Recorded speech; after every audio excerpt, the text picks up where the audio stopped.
Michael. Roland, I'm glad. Two quick points I want to make. I'm glad you brought up pension funds because I remember back a few years ago when you hosted the State of Black America. One of the things Reverend Al Sharpton talked about is how money managers will take pension fund dollars, our pension fund dollars, and loan it to business developers. The business developers would then come into our communities and gentrify us out of our own communities with our pension fund dollars. But also, we can also choose different areas and investments that our pension fund dollars are invested into as well. A lot of us don't know that we can do that. Secondly, the person that spoke before, Ariane Simone, she talked about $5 trillion and how closing loopholes and gaps in policies, the U.S. economy can grow by $5 trillion. That was a study by Citigroup Bank a few years ago that talked about how the U.S. economy had lost $16 trillion over a 20-year period of time because of racism.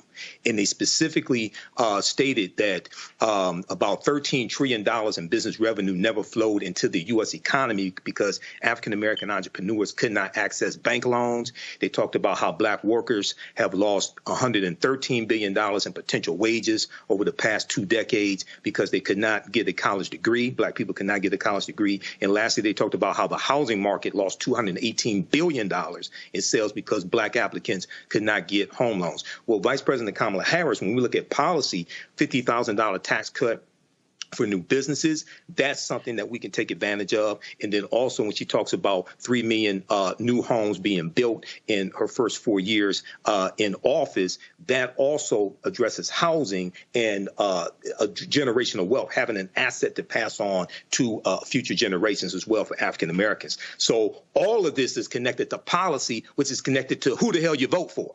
Once again, if you're black and you're thinking about voting for Donald Trump, you need to have your head examined. You don't even understand that you don't understand. Well, folks, there's been a settlement in the case of the Fearless Fund, a venture capitalist firm out of Atlanta that provided grants to black women and other women of color. They were sued by Ed Blum and his group, saying that this fund discriminated against non-black women. The lawsuit, of course, from the American Alliance for Equal Rights claimed that the Fearless Strivers Grant Contest, which was open only to black females, was discriminatory. Now, according to an online post by Fearless Fund founder Ariane Simone, the grant program was at its end when the court case began in 2023. The fund said that it was motivated to avoid a court ruling to not lead to a Supreme Court decision that could end nationwide minority-based funding. The Fearless Fund said it will continue to focus on helping under-resourced entrepreneurs who have been ill-served by traditional capital markets for far too long. In a statement on the settlement, it announced a new $200 million debt fund to lend to more than 3,000 under-resourced founders. Matt, that particular point there is important because a lot of people don't understand when you're making decisions how you want to proceed. Thurgood Marshall was brilliant with this with the NAACP Legal Defense Fund, where they were very careful about certain cases because they did not want a precedent to be established with the Supreme Court. They wanted the right cases. And so what they said here is that, hey, we know this very far right-wing Supreme Court. If we keep fighting this and it goes all the way to them, they could totally rule against us and shut down all such programs nationwide. Yeah, you know, I'm waking up in a cold sweat like 3 times a week because I'm going to argue at the Fifth Circuit for the first time next month. And I have a pretty novel issue in one of my cases, and that's exactly my fear. I don't want to make bad law. I think the facts are on my side in my case, so God willing, that won't be an issue. But that is something a lawyer has to consider. You have to consider, look, if I take this up higher in the Fifth Circuit or the 11th Circuit here, or the United States Supreme Court comes down with a rule against me, then that disadvantages all other people who may either be claimants or may be defending cases similar to mine. So that is a part of the calculus. I do also think, though, you know, wrongs have to be righted, and that is a necessary risk. It's something I grappled with in my own case, but I think it's meritorious. I think it's righteous, and my client was, you know, good to go forward, and we are going forward. But that is absolutely a practical consideration of appellate law, particularly when you are in courts that have shown historically they are not going to be, you know, amenable to a position like this, which is one where you're trying to deal with anything that's marginalized people or discriminatory laws. And what I think is really strange about this is You know, my first question with this was standing, is how Edward Bloom even has standing to bring all these cases. I know he's done it through anonymous business owners. But the thing is, the state sometimes does these very things. I was having a conversation earlier this week where I learned that in the state of Texas, the CPS system, to incentivize non-white children being adopted, considering they're not adopted at the same levels, they give a subsidy if a child is adopted at a younger age who is not white than they do if it's a white child being adopted, because apparently most of the people who want to adopt white children. So to incentivize adopting non-white children, there's a subsidy that you are eligible for earlier. The reason that's important in this context is because this is an example of a reality that requires some kind of remedial action. And here it's, you know, minority business owners who are not having the same access to capital historically. We as a society have to figure out how to reconcile that with things like the Civil Rights Act that are supposed to prevent discrimination in certain contexts. But when you have a reality that, you know, there's such an inequity that there needs to be somebody remedying that, in a situation like this, there needs to be a policy response that we have not found how to, promulgate yet. Because until that happens, you're going to continue to have that disparity. And obviously, some people want that disparity. But if you want to actually give people a leg up, you have to allow organizations like the Fearless Fund to do the great work that they're doing in giving grants to minority female business owners. Aaron Simone was at the CBCF this week. On yesterday, they had a panel dealing with the whole issue of wealth creation in the country. This is what she said on her panel. Grow this economy by $5 trillion over a 5-year period. If we get rid of discrimination, why? Because it distorts the market and it causes it to underperform. So it's in our economic interest, but to Michael's point earlier, we've got to have an economic and moral conversation. It's time for us to receive the dignity of our government's policies, because that's what has been extended to white Americans. Go on. Arian, and she mentioned something. She talked about changing the rules. How do we do that? And why? Is it because of the economic opportunities that people are so afraid of DEI, diversity, equity, inclusion? Would that help us economically? And how do we get people to not be so fearful of it and change the rules when it comes to this? Oh, Lord. I feel like we've had 3 keynotes, so I'm trying to figure out how to sum this up before I get into this. Thank you so much for having me.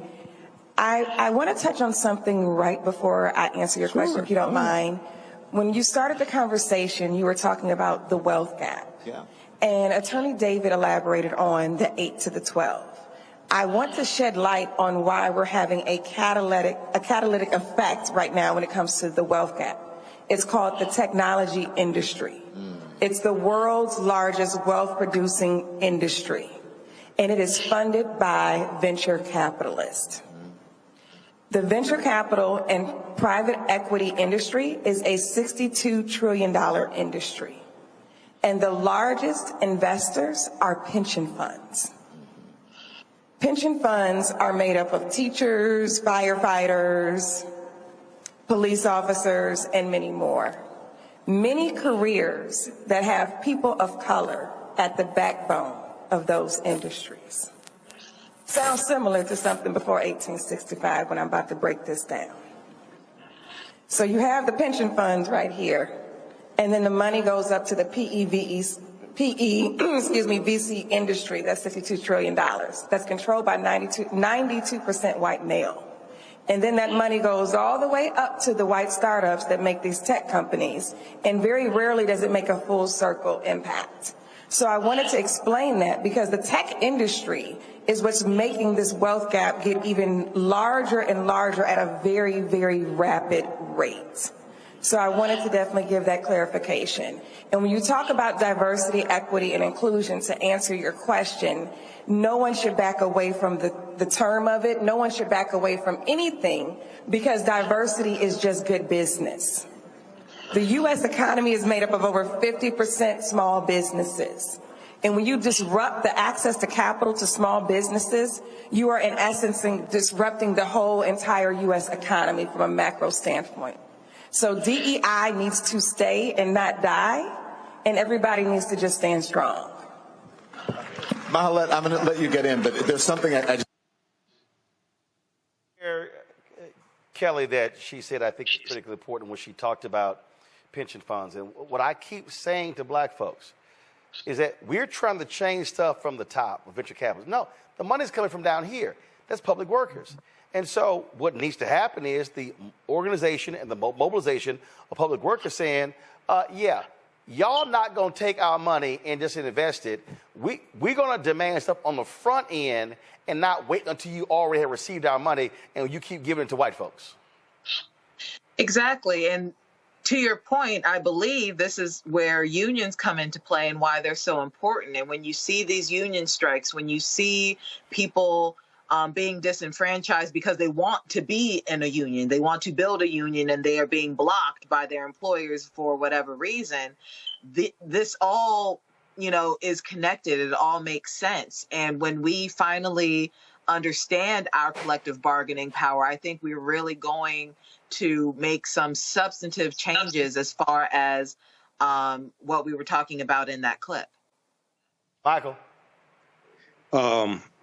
Roland, I'm glad, 2 quick points I want to make. I'm glad you brought up pension funds, because I remember back a few years ago when you hosted the State of Black America, one of the things Reverend Al Sharpton talked about is how money managers will take pension fund dollars, our pension fund dollars, and loan it to business developers.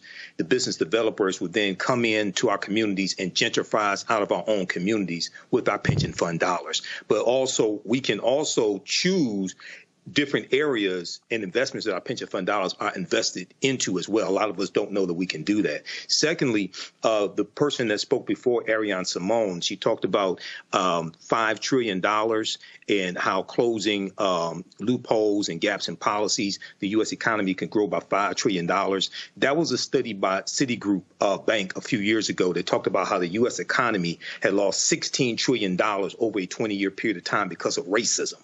And they specifically stated that about $13 trillion in business revenue never flowed into the U.S. economy because African-American entrepreneurs could not access bank loans. They talked about how black workers have lost $113 billion in potential wages over the past 2 decades because they could not get a college degree. Black people could not get a college degree. And lastly, they talked about how the housing market lost $218 billion in sales because black applicants could not get home loans. Well, Vice President Kamala Harris, when we look at policy, $50,000 tax cut for new businesses, that's something that we can take advantage of. And then also when she talks about 3 million new homes being built in her first 4 years in office, that also addresses housing and a generational wealth, having an asset to pass on to future generations as well for African Americans. So all of this is connected to policy, which is connected to who the hell you vote for. Once again, if you're black and you're thinking about voting for Donald Trump, you need to have your head examined. You don't even understand that you don't understand. What I also want to do is I want to play for you a couple of more items here from that particular town hall, and because it was dealing with wealth creation. And I'm going to talk more about this in an expansive way on Monday, but just go ahead and give me 1 second. Let me go ahead and cue this up. Give me 1 second, y'all.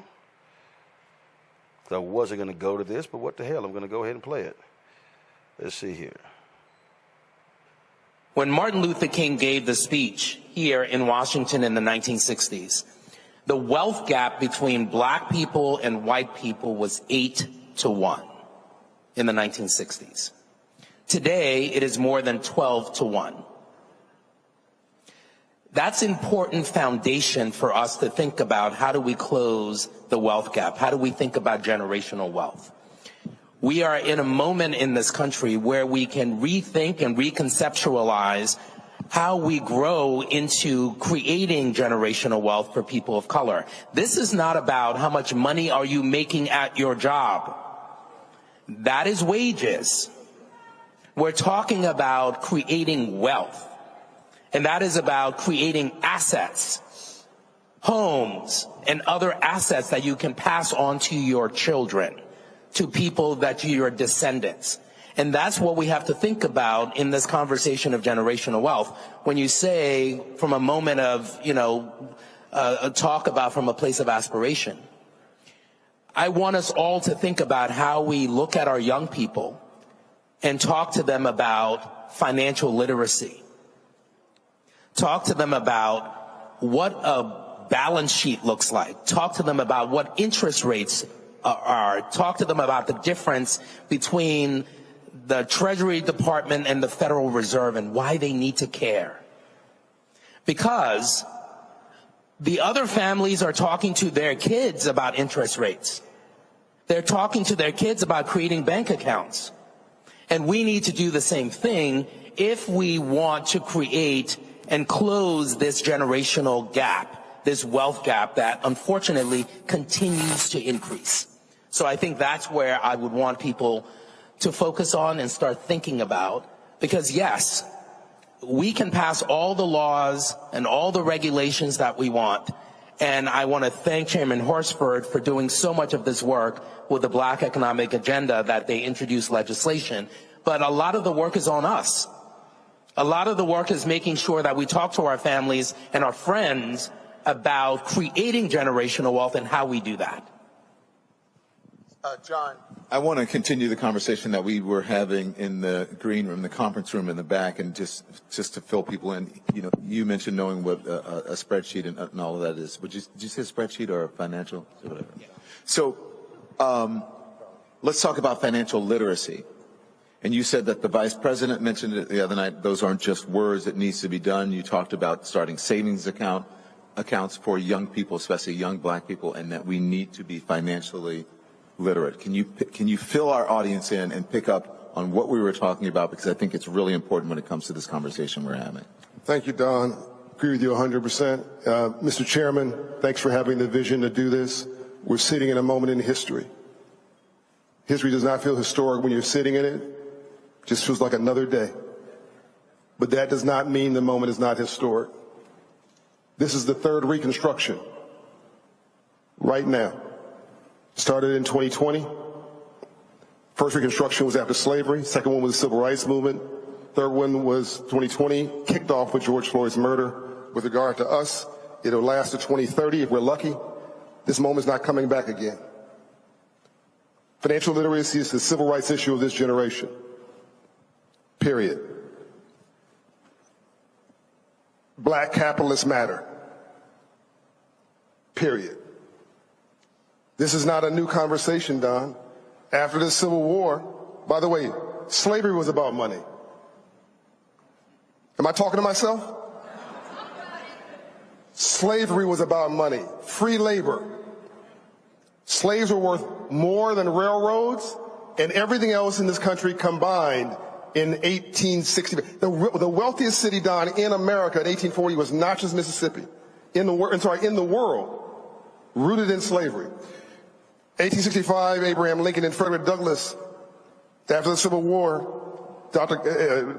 Lincoln called for the Freedmen's Bank to create a bank charter to, quote, teach freed slaves about money. The minute he called for that, he was assassinated. The next month, it was 40 acres, a mule, a bank, assassination. 100 years later, here comes Dr. King. Civil rights, war effort. He calls for wealth, but really redistribution of wealth, murder before his first march in Washington. We're not dumb and we're not stupid. It's what we don't know that we don't know that's killing us, but we think we know. I was last night, Don, I was going to dinner with a guy who runs a Raven, Sashi Brown, and I was recommending my hotel restaurant. He said, no, let's go to Braun's, which is on 8th Street, I believe, in Northeast. It's a black-owned restaurant. So we go to this restaurant. I meet the owner. He's behind the bar. I hear his story. He bought this building in 2020 when, during the pandemic, all of the property values were down. Yes, he's making an income. He got receipts from that night. Yes, he has some revenue, but none of that matters. That building he's in is worth 7 figures. The credit score, Don, in Anacostia today is 612. The credit score in, I think it's called Tinleytown, is 775. 15 minutes apart. All across this country, you can go across this country, black people are the lowest credit score in America. That means that half of black people who have a credit score below 620, financial literacy, below 620, there's nothing wrong with us. We're brilliant. But we're talking about getting that bag, getting that cash, getting that money, getting that dollar. You build wealth in your sleep. You make money during the day. It's what I call making a living. So when you wake up in the morning, half of us are locked out of the free enterprise system because our credit score is 580, 550, 600. What do we see in our neighborhoods that have that credit score, Don? A check casher, next to a payday loan lender, next to a rent-to-own store, next to a title lender, next to a liquor store, next to a pawn shop. Can I get an amen? And a church down the street trying to make you feel a little bit better once a week. That's your neighborhood therapist. Because we are afraid to go see a psychologist, and if you black and American don't think you're crazy, you crazy. So the problem is that's a 500 credit score neighborhood. You want to change America beyond what the chairman can do, what Congress can do? We move credit scores 100 points, which we can do ourselves. You move credit scores 100 points neighborhood by neighborhood. You listen to me now. You stabilize this country. You never had a riot in a 700 credit score neighborhood in America's history. 700 credit score neighborhoods go shopping. And I don't care whether you're black or white or red or blue. When you got some more green, you got freedom. This battle has changed, and hopefully later on we get into the demographics we talked about backstage. But this financial literacy thing, this is the new battleground. Because when you know better, you do better. Last thing I'll say, where have we succeeded? For somebody cynical out there saying, I don't know about this. Where have we succeeded? The arts, professional sports, faith, public policy. Rules are published, playing field is level. Can I get an amen? No one's ever taught us capitalism and free enterprise. And hopefully before this panel is over, you're going to see this nation now literally cannot do without us. It's never been this place and this space and this time in the history of this country. We're no longer asking for charity. We're no longer asking to do the right thing. Literally, economically, the country needs us. But we have got to be prepared with the tools to be able to go in and get that access, to get the number one way you build wealth in America, which is home ownership, small business ownership, entrepreneurship, etc. In Atlanta, Mayor Andre Dickens said, I want a bank account for every kid in kindergarten. People laughed at him. What are you talking about? And Keisha Lance Bottoms. We now have an account for every kid and 7,000 kids in Atlanta public schools in kindergartens. Here's the drop the mic. Check this out. If you have a bank account in kindergarten, nothing else, no money in it, you're 50% more likely to go to college. If you have $50 in that account in kindergarten, you're 75% more likely to graduate from college. Because a kid is connecting education to aspiration. There's nothing wrong with us, except we never got the business plan, we never got the memo. And we never got a chance. Applause for generational wealth. So I'm gonna get more into this on Monday, Michael. But we got lots of wealth creation conversations. The problem is the conversations are all about panels. It's not actually leading to wealth creation. And I dare say, and again, I can pull up right now, it is a massive list of events, receptions, all sorts of things. I mean, a massive list of events that began Tuesday and Wednesday and Thursday. It's a ton of stuff tonight, tomorrow night, Congressional Black Caucus Foundation, ALC. And I'm not begrudging any of that. But I dare say, if there is a place to start when it comes to driving this, is all of those sponsors, and we're gonna show them all on Monday, all of the sponsors, all of the corporations that are here at CBCF that are sponsoring concerts and tables and receptions and awards and panels. And we've got to be asking the question of every single one of them, how much money are you spending with black law firms and professional services? Yep. Black accounting firms? Are you using black caterers? I'm not talking about this week at CBCF. I'm talking about in their companies. Do you have black limousine companies? Black event planners? How much money are you spending with black-owned media? That's the question. See, I'm not actually interested in more conversation about wealth creation. I want to actually spend time on wealth creation. And to me, if 95% of all black-owned businesses do less than $5 million in revenue, well, then to me, the CBC should say, our target goal when we come back in 2025 is that we push that up to 8 or 10%. But unless you establish those goals, and unless you then begin to challenge people to actually do that, then all we're going to keep doing is having more damn conversations. Oh, I agree, Roland. First of all, I'm glad they had the panel because they are giving out some good information. I'm glad you had my frat brother John Hope on as well. But yes, number one, the sponsors of the CBC.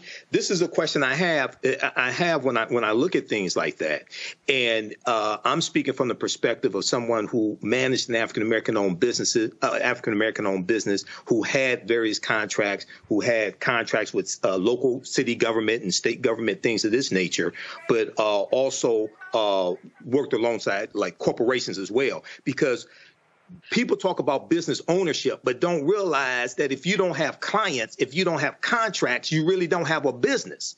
And we're spending billions and billions of dollars a year with these white corporations, and they're largely taking that money and giving the contracts to white-owned businesses. So the white-owned businesses, the catering companies, the advertising agencies, the law firms, largely benefit, and also media, advertising and media. Okay, I have a background in radio. Used to sell ads for the Tom Joyner Morning Show locally. I remember No Urban Dictate. You know about that, Roland. No Urban Dictate when it came to radio and media. Okay. Well, first of all, that doesn't apply. That was with Cats V a number of years ago with radio. That question should also be asked about Apple, and I'm gonna be dealing with Apple on their absolutely lack of spending with black-owned media across the board. So again, I'm be dealing with them later, but go right ahead.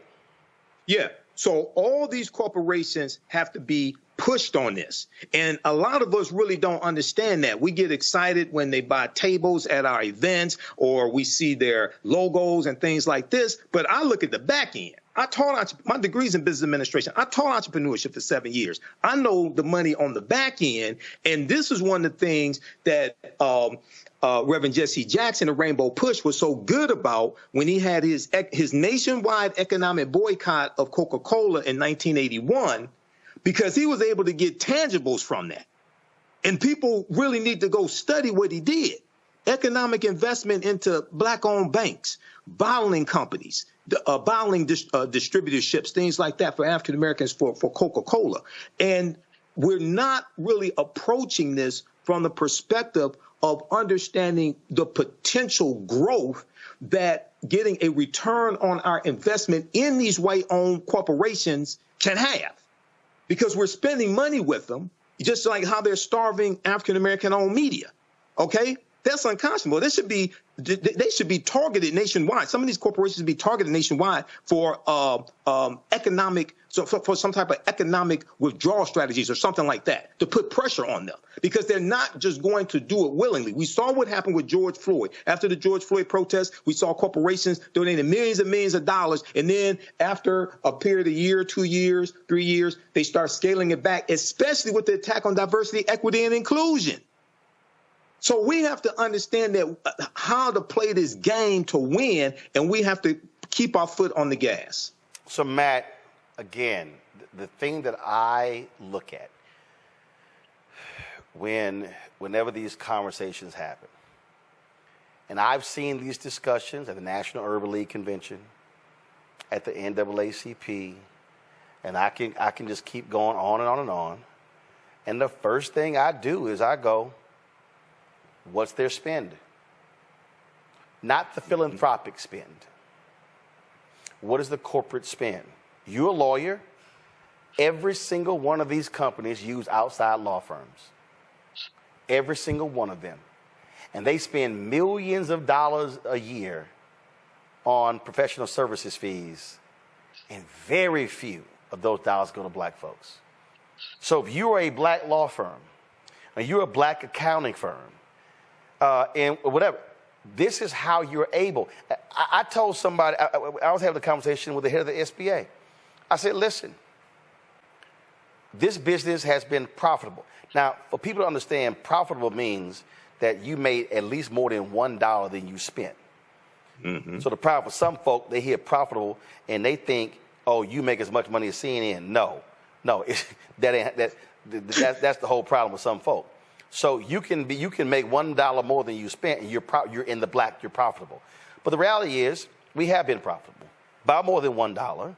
But the bottom line is, those expenses have to be seriously managed, because we don't know what the economic downturn will impact us next year. So I have to actually be very, very careful with what we spend between now and December 31st, because one, got to pay taxes, and then got to be able to ensure that if there's a shortfall in advertising revenue in the first and the second quarter, you're able to still pay everybody all expenses so you don't lay people off.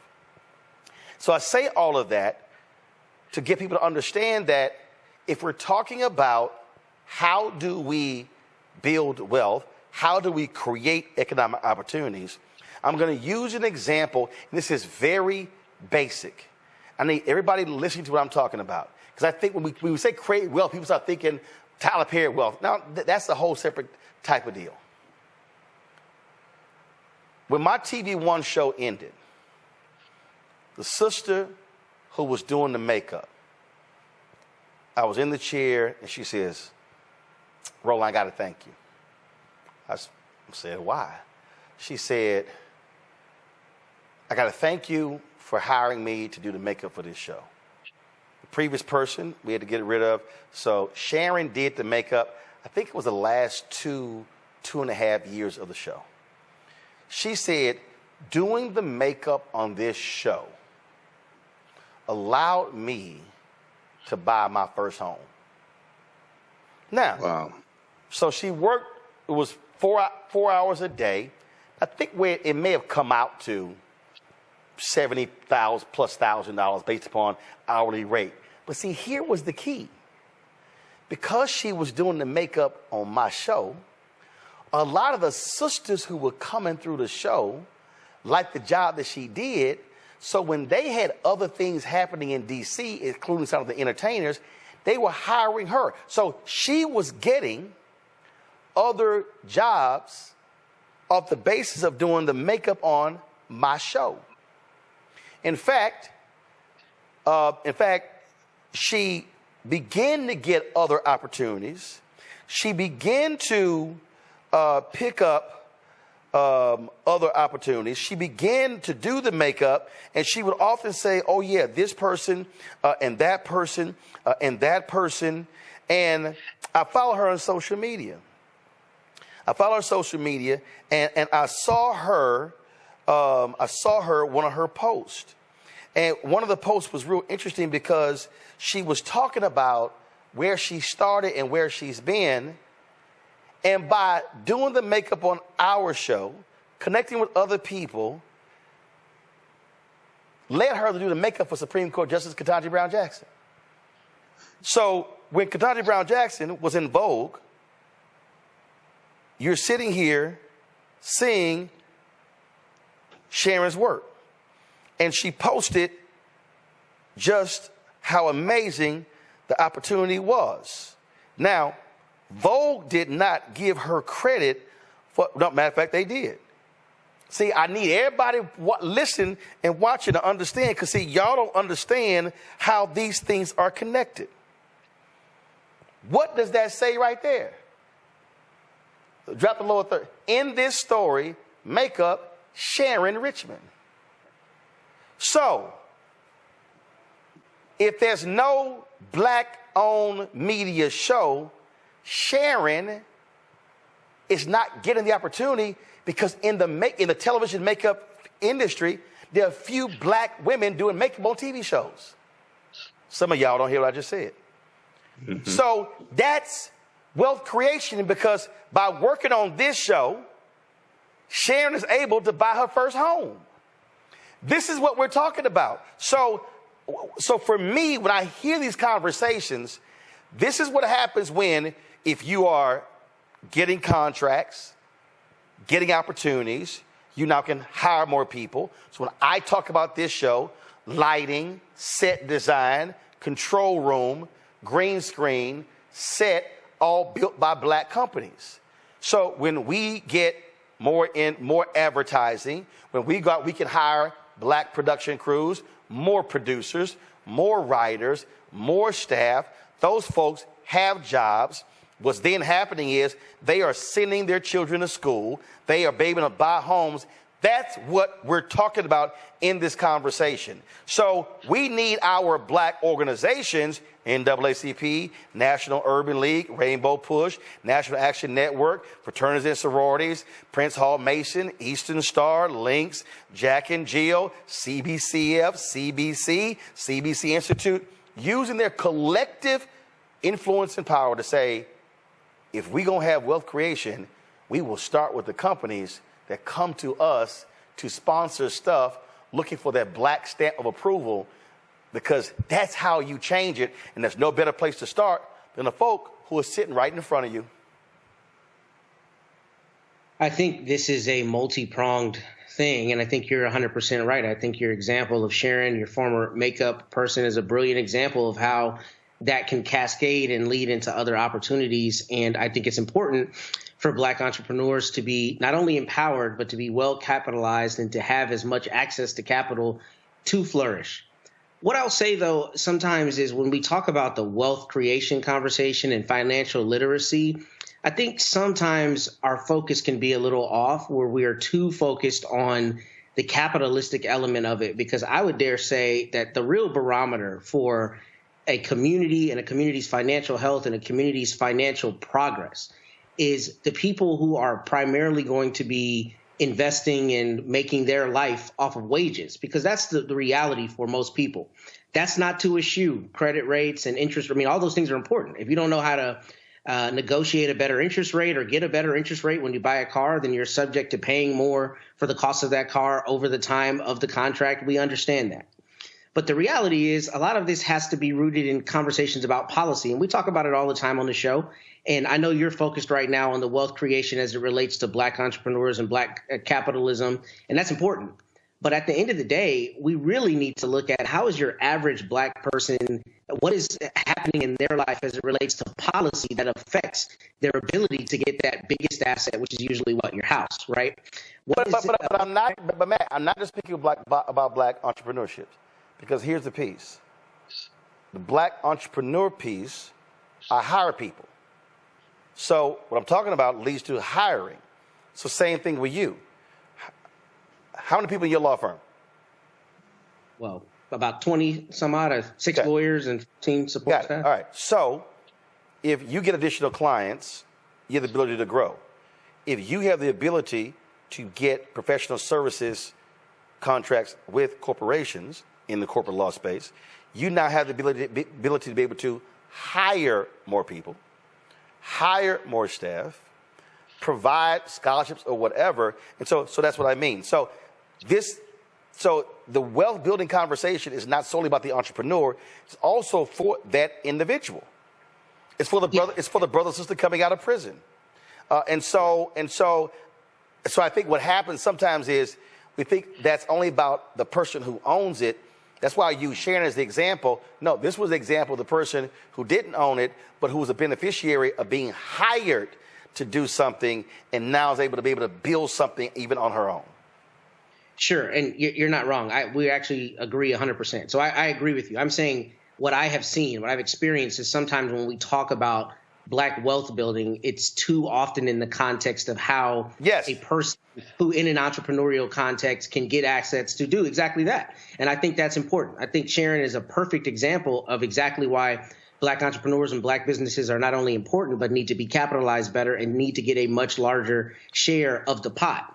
But in addition to that, what I'm saying is when we talk about Black wealth building, we have to start at the common denominator, which is not necessarily entrepreneurs. It's the people who work in a government job for 25, 30 years, right? And how do we ensure through policy, through institutional support, through the organizations that you mentioned and otherwise, how do we make sure that you can live a fruitful and successful life as a Black American where you can invest, you can own your home, you can have financial security, you can have a trade or a business, a small business if you want, or you can go to college. I mean, there's so many things that dovetail, and I don't mean to imply that this is an easy answer.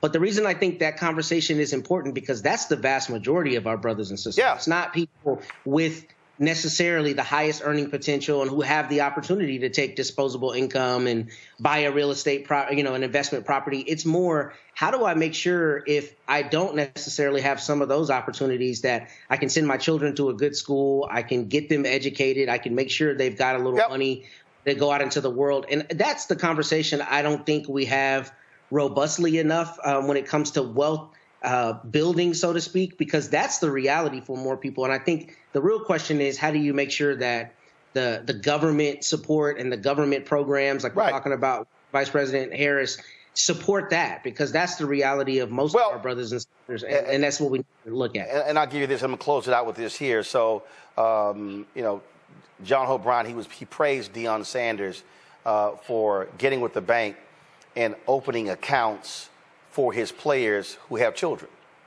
who have babies.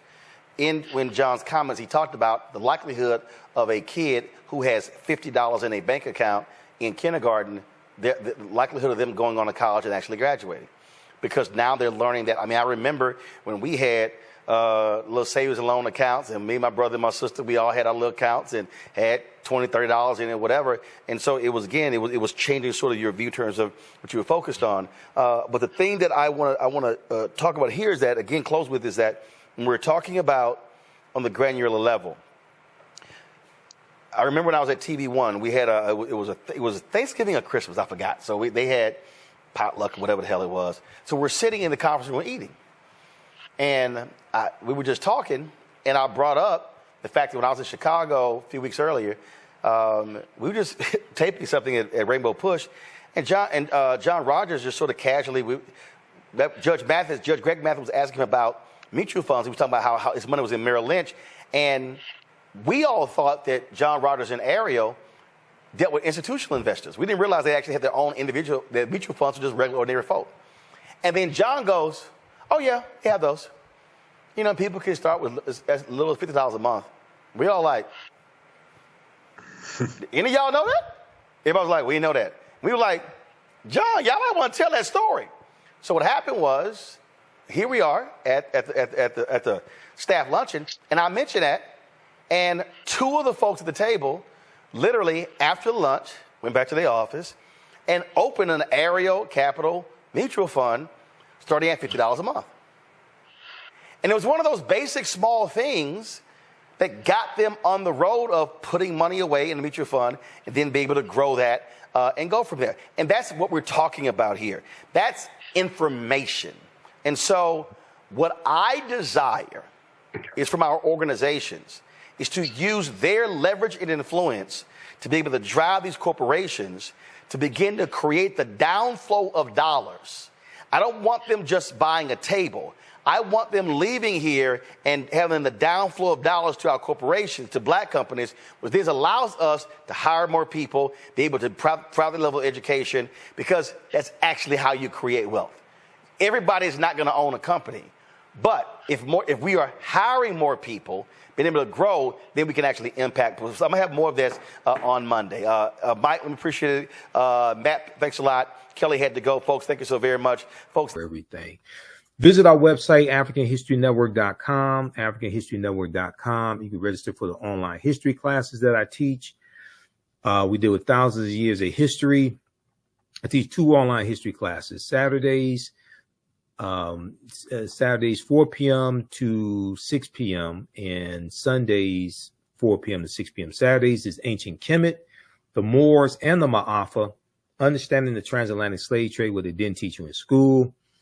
And then on Sundays, Black resistance movements, from Christopher Columbus to the Haitian Revolution and the Black Power movement, 1492 to 1968. So we have classes coming up this weekend. Classes on sale, $80. We do the sessions live. All the sessions are archived and recorded. You can go back and watch it any time. We have a bundle pack of courses. You can register for both classes also. I do a PowerPoint presentation. We have book references, articles, video clips. Even after the course is over with, you still have access to the full class. You can go back and watch it anytime. And then Ancient Kemet, the Moors, and the Ma'afa, understanding transatlantic slave trade. That meets this weekend also.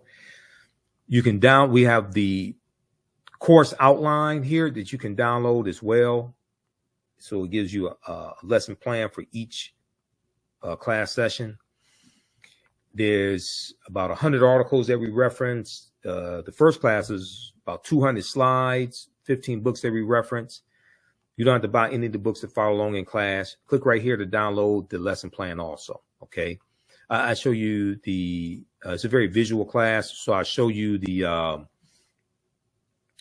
excerpts of the books right on the screen, all right? Okay, so the content is PG-13. You can use this with your children as well. I don't do a lot of cursing. It's not overly vulgar or anything like that.